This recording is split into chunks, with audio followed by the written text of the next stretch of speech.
stand like this. Just do one arm. This is called a bicep tab. And what you're starting with, first of all, is you can't have your arm folded in like this. You need to have it out. You're not doing this because your poi are hitting you on the plane that is perpendicular to your bicep, front to back. And then you want to start with your poi basically being the distance from your hand here to your bicep on both sides. And then all you do is just flip your wrists back and forth with each arm.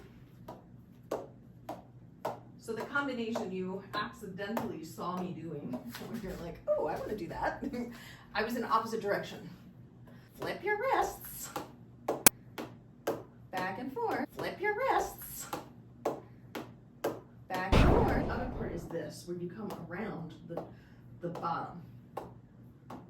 I mean, so you're actually, it's not just because when you're coming up, I feel like it's more than, like when I was first demonstrating it, I was just doing this, where I was flipping, and the poi is tapping from the top. But I'm actually coming around the bottom.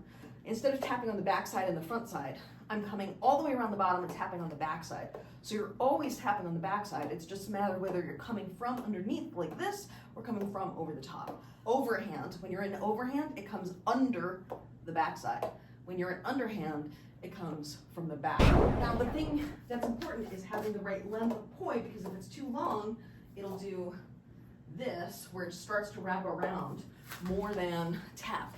So you need to, or I guess actually this would be a better example of that not working, is if I like this length. That's just way too much. You need size matters.